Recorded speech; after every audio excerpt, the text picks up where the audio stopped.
Are Oneil Cruz and Elly De La Cruz actually the same person? On today's Mailbag Monday, let's talk about it. You are Locked On MLB Prospects, part of the Locked On Podcast Network, your team every day.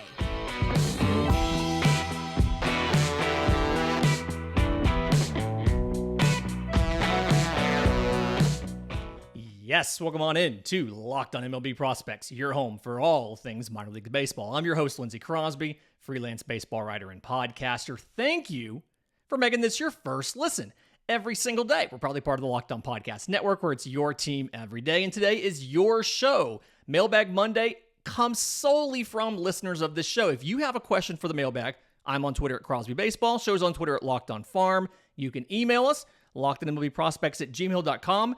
Leave us a YouTube comment, or even drop it in our Locked On MLB Prospects Discord. Links in the episode description. So, YTAR Burner in our Discord, which if you don't know, that stands for Young Thick Austin Riley. He's a Braves fan. Asked, is Elly De La Cruz and Oneil Cruz, is that actually the same person, or are they two separate players? And I'll admit, when you first look at these guys, they have a lot of stuff in common. And I think if I had to boil it down into a single soundbite that's going to come back and bite me from our friend Ethan at Locked On Pirates, Oneil Cruz is Diet Elly De La Cruz. But both of them are incredibly tall shortstops. Elly De La Cruz is 6'5", 195 or so. Oneil Cruz is 6'7", 210. They're both tons of power. They both have strikeout and swing and miss issues. And they're both very fast. But I think the main, there's a couple marginal differences, and then there's one big difference between the two guys.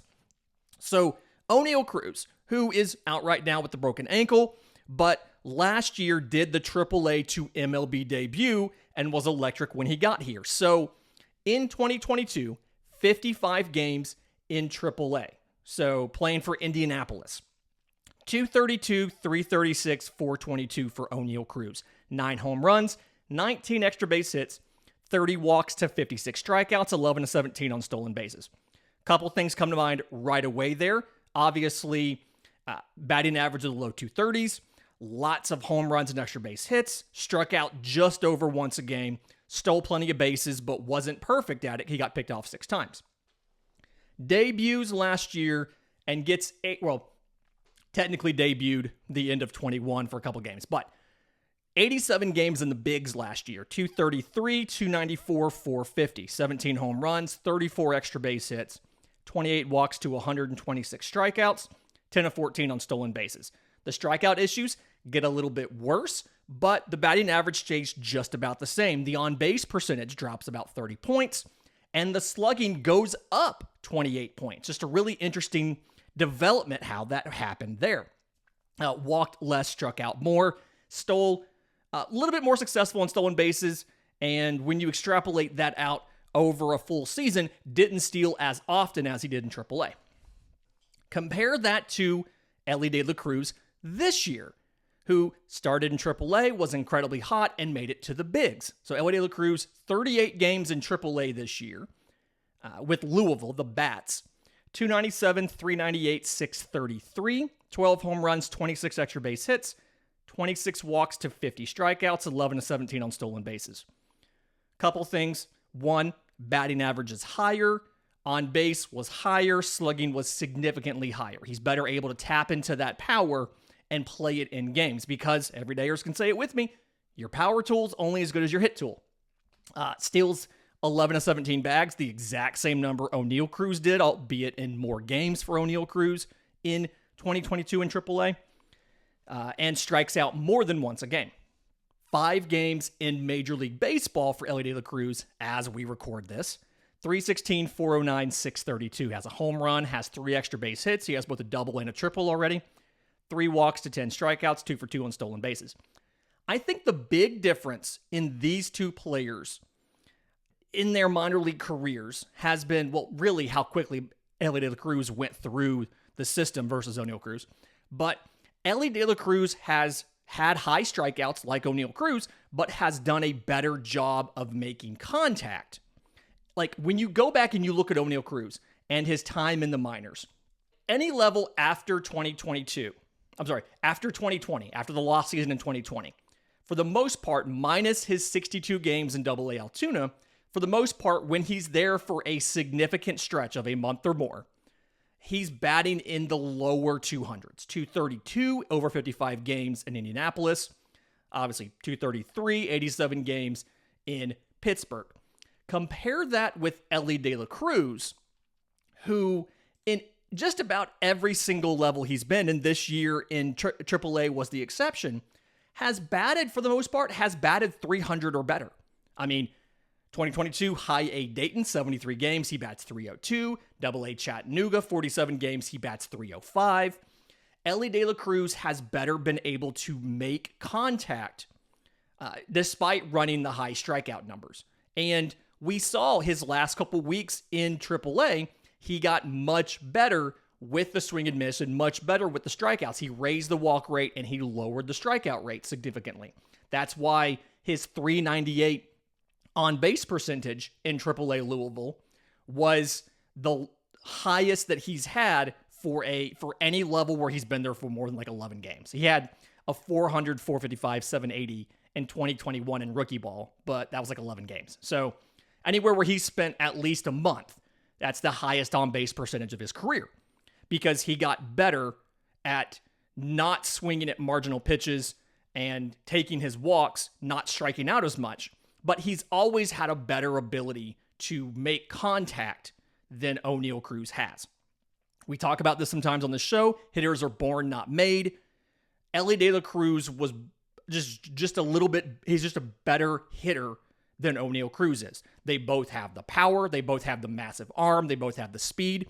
I feel like arm speed, they're probably pretty even. I feel like speed-wise, running speed, Elly De La Cruz is probably a little bit higher.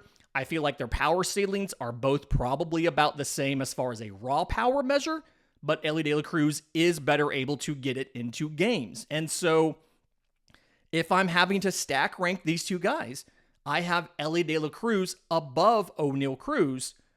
And it's hard to properly evaluate major league numbers for Elly De La Cruz until he gets a sample size similar to what Oneil Cruz has had. So there's a caveat. So Ethan, don't get mad at us. But that's kind of where I have the two guys. Elly De La Cruz, and then Oneil Cruz is like the diet Elly De La Cruz. He's the store brand Elly De La Cruz. Question from Captain Dangerous in our Discord, and he has a couple of these in here, about Drew Ellis of the Philadelphia Phillies. Kind of a nice human interest story, kind of came out of nowhere to get some time. And it's funny, right before we sat down to record, I actually saw that he had been optioned back to AAA Lehigh Valley. He was called up when they had some injuries, and he's been playing third base for Philadelphia. Got 8 games, went 4 of 18, 2 home runs, 4 runs, 3 RBIs, 4 walks to 5 strikeouts, and 0 for 1 on stolen bases. The issue for Drew Ellis is he's never really had anything as far as overwhelming offensive numbers. The only real thing he had going for him was being a plus defender at third base. He started off in the Arizona system. I actually got up and got 6 games in 2022 with Arizona. Got a game with Seattle. Spent all of this year in the minors with Philadelphia up until just recently and got 8 games at the major league level. I think ultimately he's got strikeout issues and the speed isn't great. And so to me, that's probably why he hasn't had a chance to be a lineup regular. He is a useful piece on your bench to play third base, to play first base. I think he can do a little bit of second. I haven't really seen it. Doesn't have a lot of outfield versatility. It's a good story. I'm happy that, age 26 is when he debuted. Got a chance to come back, made a couple teams. He's going to be, to me, he's one of those fringe bottom of the roster, has to be really good in the clubhouse kind of glue guys because he's not giving you a ton offensively, but he's got a little bit of sneaky pop, could pinch hit, could play some defense for you, is a useful backup on your bench. In just a minute, I've got a really interesting question, came from YouTube, about Vaun Brown versus Marco Luciano of the San Francisco Giants.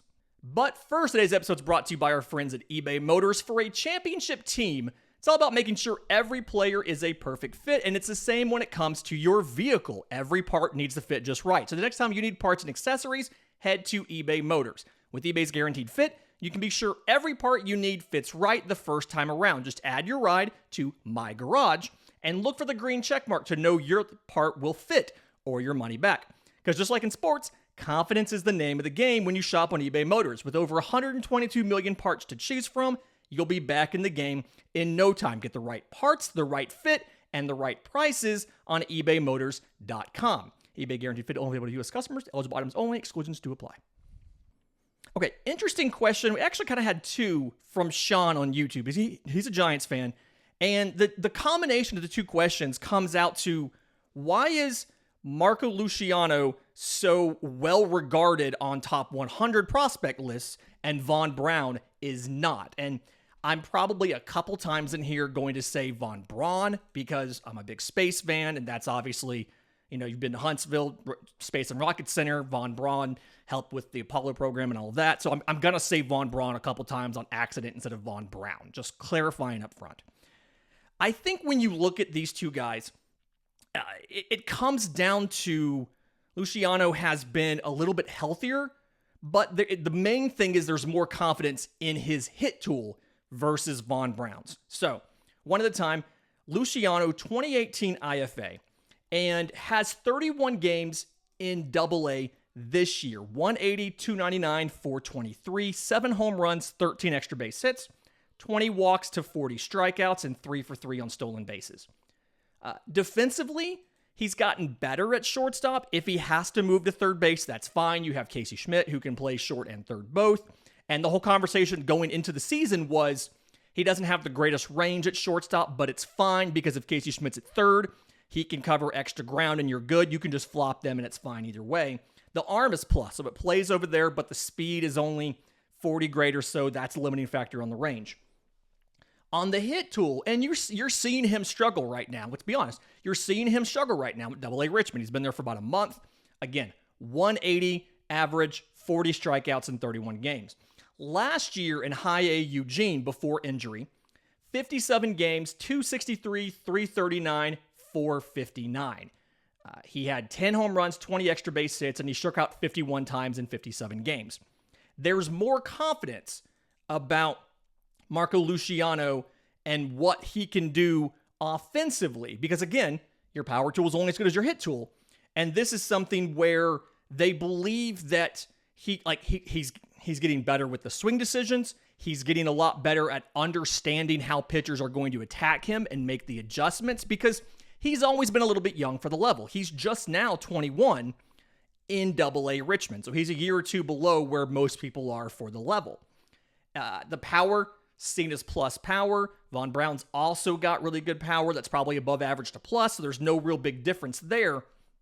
And so the thought process here is 90th percentile exit velo is really high. It's like 106 or something. So he's got plenty of power behind his swing, but he has a consistent hit tool, albeit with the struggles he's having right now in AA Richmond, because most of his struggles have not necessarily been mechanical swing and miss. It's been understanding how pitchers are going to attack him and sequencing and swing decisions, swing and miss. Flip over to Vaun Brown, 2021 10th rounder out of Florida Southern. Really good scouting job. They weren't playing publicly in 2020 because of COVID. They were playing behind closed doors in a closed ballpark, so good job scouting here. And has been slowed numerous times by knee issues. Had a knee injury last year, so he got like 43 games in High A Eugene and did well. 350, 454, 611 with 9 home runs and 21 extra base hits. 22 walks to 52 strikeouts and 21 to 24 on stolen bases. Did well before the knee injury ended his season. Had a cleanup procedure this year at the end of spring training. And so he's, right now, he just made it back to AA. And so the 14 games in AA he's played, 286, 365, 518, 2 home runs, 7 extra base hits, 5 walks to 22 strikeouts, and 1 for 1 on stolen bases. I like Vaun Brown. I think if Vaun Brown is healthy for the entire rest of the season and performs to the level that we think he will be able to, he'll be knocking on the door of a top 100 prospect assignment as well. He is a phenomenal athlete. His grade is legitimately 70 grade. Just very, very good athlete. He's 6'2", and some of the scouting reports I've seen referred to him as like NFL size linebacker, things like that. Like very muscular, very, very, very in shape.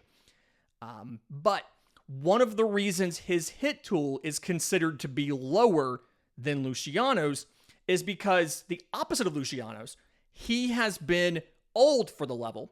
So he did all of that. I talked about it at High A Eugene at age 24. And now he's age 25 in Double A Richmond. He's 2 years older than the average age in Double A. And then the other reason is a lot of the swing and miss in his game isn't so much mental with sequencing issues and swing decisions, it's mechanical. He's got a lot of moving parts in his swing, and he's done some work to streamline that. But it's still a little bit like suboptimal as far as the swing path, as far as the mechanics. And so because of that, he struggles to hit elevated fastballs, and he struggles to hit off-speed stuff down and on the edges of the plate. So his issues are more mechanical than mental, and he's been doing this with an age advantage versus the disadvantage for Luciano. So that's why Luciano's been ranked higher consistently versus Brown. But like I said, I do think if Brown is healthy and can have the type of performance here and year that we think he's capable of having, or I know he's capable of having, I think he can also enter that top 100 conversation because he has the above average to plus power to make the impact at the plate. He has the defensive ability to cover any of the positions in the outfield that you need. He can play center. He has a good enough arm to play right. Obviously, he can play left. So he gives you, I would argue, more defensive value than Luciano, who might be an average to below average shortstop or an average third baseman. I would argue that Brown gives you more defensive value and has the power, the raw power that's close or equal to Luciano's. He just has to get better mechanically at getting that power into games. So that's the big difference between those two guys. And that's why you've seen Luciano rated higher consistently than Brown. Brown can get there, but he has more work to do to reach that ceiling in the eyes of the prospect apparatus versus Luciano. I had a question on YouTube from Max when I was doing the Dodgers show saying we need to look out for Nick Robertson, right-handed pitching prospect and true reliever, which we don't talk about true relievers on this show a ton, except for Ben Joyce, because we kind of had to discuss that, and he just went on the IL recently. But Robertson has had really good statistics all the way through the minors. He spent time last year, and he went AA to AAA. This year was AAA to the bigs. In Oklahoma City last year and this year, ERA under 2.5. He has exactly one outing in the he has 2 innings pitched and 1 outing in the bigs. No hits, no runs, 3 strikeouts. Hard to evaluate a guy off of 2 innings.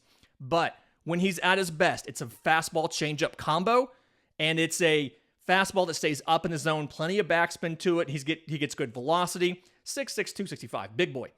And then the changeup has a lot of down, like vertical break to it, tumble and things like that.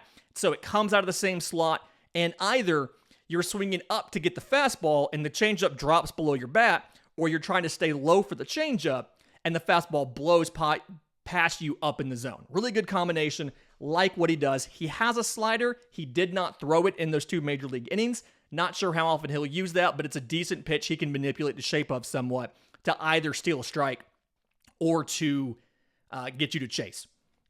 In just a minute, got a couple questions here about some outfielders, Baltimore and Chicago, as well as a question about contracts for undrafted free agents after the draft. And we'll get to that next, right here on Locked on MLB Prospects. Welcome back to Locked on MLB Prospects and our Mailbag Monday. We were answering questions from listeners of the show. Captain Dangerous on our Discord, we had a nice fun conversation after I mentioned on Friday's show about Stanford third baseman Tommy Troy having a great baseball name. He said, I will put the baseball name of Hudson Haskin up against anybody because Tommy Troy's got 2 alliterative first names, and then this is 2 alliterative last names. But Hudson Haskin, outfielder for the Orioles, and he made the joke that, we don't have enough Orioles outfielders to talk about. Let's talk about him too.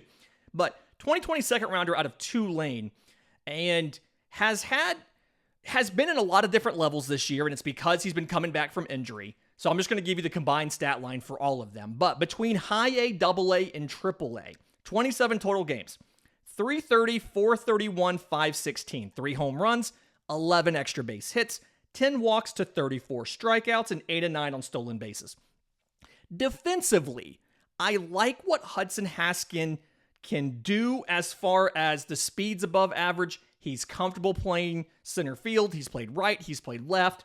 I don't think the arm is anything especially unique. It's average, maybe a tick above average, but either way, he's done all the positions. He can play everywhere out there. Offensively, and this is kind of the story of Hudson Haskin as a player, is he's a jack of all trades, master of none. The only place I have him above average is speed. And even then, you don't necessarily see that manifest in stolen bases. He's 5 of 6 in Norfolk this year. But before you got there, it was something where, like, last year he was 5 of 8 in Double-A Bowie in 109 games. Like, before that, he was 5 of 7 in High A Aberdeen. It's just not a big part of his game. And so he has good speed, but it doesn't manifest a lot of places. And when you look at offensively, he can work a strike zone. He's decent on base ability because he can draw some walks and things like that. But he also has swing and miss and strikeouts in his game. Looking at the full season in Bowie last year, 109 games, 101 strikeouts. He walked 43 times, but on base of 367, age 23 Double-A, it's fine. But nothing spectacular. And that's kind of the story, I feel like, for Hudson Haskin. He's perfectly fine at everything. He can help you out offensively. He's got a little bit of pop, not a ton of pop. I want to say he's got 23 career home runs and like 219 minor league baseball games. Like, his career slugging is like 443. So it's not like he's not overwhelming power, but he's got enough to surprise you with some stuff here and then and get a little juice off the bat. He's got a little better at slugging this year in AAA Norfolk in this, granted, small sample. It's 17 games, just over 2.5 weeks of play. But it feels like the ceiling here is very much fourth outfielder type, good bench guy, somebody who can help you out in a pinch, can be a useful piece of your roster, but is definitely your 25th or 26th man. And when you have so many outfield prospects in this system, like a Colton Cowser, who's also back off the IL, like a Heston Kierstad, like just so many guys, it makes it tough for him to find a place to play. So he's probably going to get stuck in Norfolk for a little while, unless they know they need somebody at the major league level on a temporary basis. It feels like if you have to promote somebody full-time, you're going to take one of those more high-ceiling prospects, like a Colton Cowser at the major league level. But either way, I think he'd be a fine platoon player. I just don't know if he has what it takes to be a major league regular on a contending team, because he's probably fine at everything, but he's not exceptional at anything. Felix Stevens of the Chicago Cubs, 2019 IFA out of Cuba. I don't normally mention where the international free agents are from, but Cuban guys, it usually does matter because it kind of explains some of the age variance and what they're doing. And he's a guy, this is actually comes up in the question. It's like, he's 23 years old and he's an A-ball still. Why is he an A-ball still? 48 games this year in Myrtle Beach for the Cubs. 301, 392, 571. 11 home runs, 21 extra base hits, 21 walks to 62 strikeouts, and 2 of 4 on stolen bases. I think one of the primary reasons is he has to stay healthy. He got 73 games last year in Myrtle Beach because of injury. But it's like he has to stay healthy, and then he's got some speed and defense issues and swing and miss in the game. 48 games here, 62 strikeouts at age 23. He's 2 years older than the average age of the level in A-ball. It reminds me a lot, and this is not a comp because we don't do comps, but this reminds me a lot of when the Cubs had Jorge Soler, a guy with tons of power. He's got 21 extra base hits in 48 games. Tons of power, lots of swing and miss. Speed isn't great. You've got some defensive questions. Soler ended up being worth more than they got for him when they traded him away. Ended up winning the World Series MVP with Atlanta and got a 3-year deal and is DHing now for the Marlins. Felix Stevens reminds me a lot of Jorge Soler. And so with the numbers that he has, this is the first time he's put up a batting average remotely close to 300 in anything outside of rookie ball. I feel like he is a candidate to get moved to high A sooner rather than later. It's just something where, like, you're still going to have to manage the strikeouts, even all the way up. He's a bigger bodied guy, longer swing, so some of it's mechanical. It's just going to be, he's going to be a 3 true outcomes guy, and he walked 21 times in 48 games. So it's not a lot of walks. It's a lot of strikeouts. It's a lot of home runs. That's just going to be who he is. Can you refine that enough to make it where he can contribute at a major league level? That's the big development question for the Cubs. Final question came on Twitter from $1.50 Guacamole, which I think is a shot at Chipotle. Not sure. Is there a difference in minor league contracts for drafted players versus undrafted free agents? Very good question, and there is not. Every minor league player, whether you're drafted, whether you are undrafted, whether you were signed as a free agent, like the initial signing out of Cuba or the Dominican, wherever it might be, you sign the same uniform player contract. Your pay is the same. Everything is the same, whether you were drafted or undrafted. The only difference is what the signing bonus is.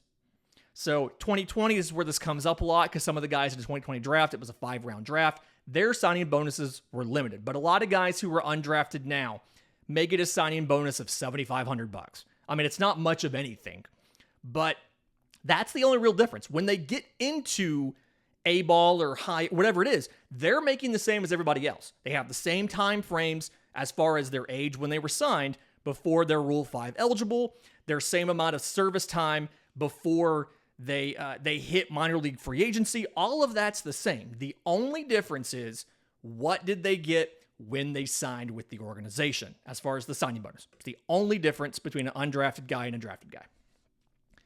Fantastic week this week. A lot of fun stuff coming up. We're talking to Locked On MLB tomorrow, our pal Sully, about prospects that may be able to come up and impact the divisional races this year, so stay tuned for that. In the meantime, if you have questions for the show, I'm on Twitter at Crosby Baseball, show's on Twitter at Locked On Farm.